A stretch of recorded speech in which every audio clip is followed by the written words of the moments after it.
If you're going to change an area, you do three things. Number one, you focus on it and you get clear and compelling vision for what you want.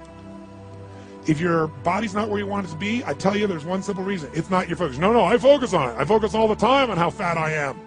No. See, if you focus on crashing into the pole, trying not to, the more you try not to, what you focus on, that's where the energy goes, that's where you go, right? We all know that. But what people tend to do is, I'm saying focusing on what you want, not what you don't want. And not only just focusing on what you want, where you focus and say, well, I'd like to be strong, I'd like to be energetic, I'd like to be fit. It's focusing and making it compelling.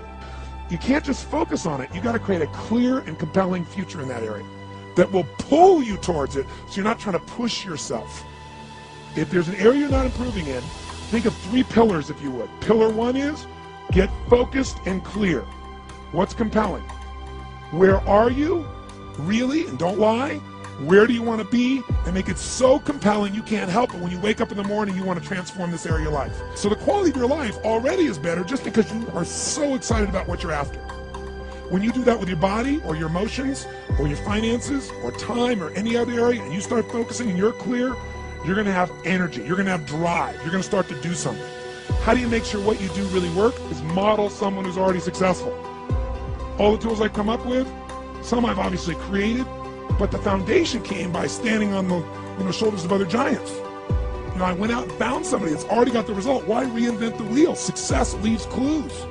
Find the best, figure out what they're doing, do that. Alter it, find your view of it, but start with what already is working rather than starting from scratch and trial and error. So emotion is it. If we get the right emotion, we can get ourselves to do anything. We can get through it. If you're creative enough, playful enough, fun enough, can you get through to anybody, yes or no? If you don't have the money, but you're creative and determined enough, you find the way. So this is the ultimate resource, but this is not the story that people tell us, right? The story people tell us is a bunch of different stories. They tell us we don't have the resources, but ultimately, decisions shape destiny, which is my focus here. If decisions shape destiny, what determines it is three decisions. What are you going to focus on? Right now, you have to decide what you're going to focus on. In this second, consciously or unconsciously, the minute you decide to focus on something, you got to give it a meaning. And whatever that meaning is produces emotion. Is this the end or the beginning? Is God punishing me or rewarding me, or is this the roll of the dice? And emotion then creates what we're going to do, or the action.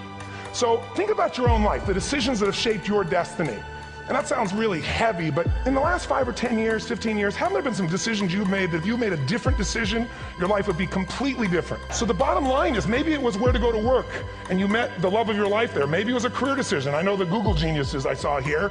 I mean, I understand that their decision was to sell their technology at first. What if they made that decision versus to build their own culture? How would the world be different? How would their lives be different? Their impact. The history of our world is these decisions. When a woman stands up and says, no, I won't go to the back of the bus, she didn't just affect her life. That decision shaped our culture. Or someone standing in front of a tank. Psychological strength. That's the difference in human beings that I've seen of the 3 million I've been around. Because that's what my lab. I've had 3 million people from 80 different countries that I've had a chance to interact with over the last 29 years. And after a while, patterns become obvious. You see that South America and Africa maybe connect in a certain way, right? Other people say, oh, that sounds ridiculous. It's simple. So what shapes you? 2 invisible forces, very quickly. 1, state. We all have had times. Have you had a time you did something and after you did it, you thought to yourself, I can't believe I said that. I can't believe I did that. It was so stupid. It wasn't your ability, it was your state. Your model of the world is what shapes you long term. Your model of the world is the filter. That's what's shaping us. That's what makes people make decisions. When we want to influence somebody, we got to know what already influences them. And it's made up of 3 parts, I believe.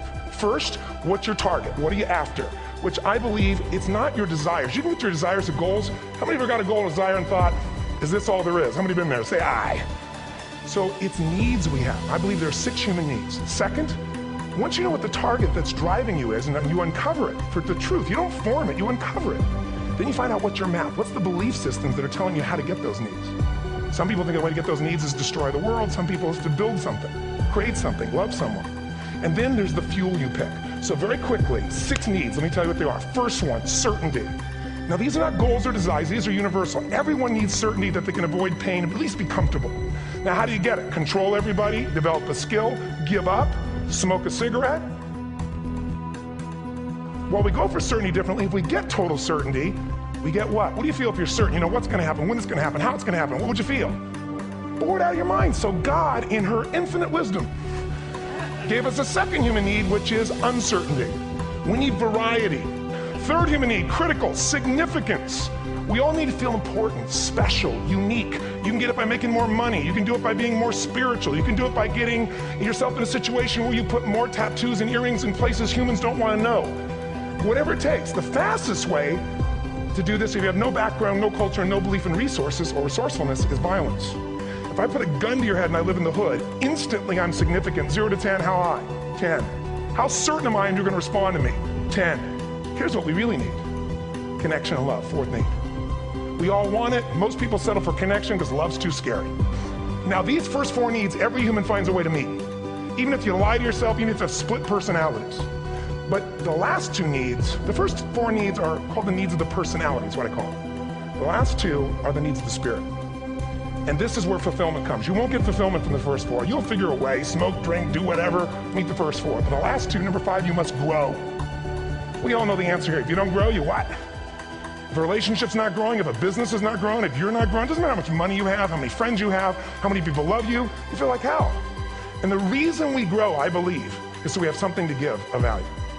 Because the 6th need is to contribute beyond ourselves. Because we all know, corny as it sounds, the secret of living is giving.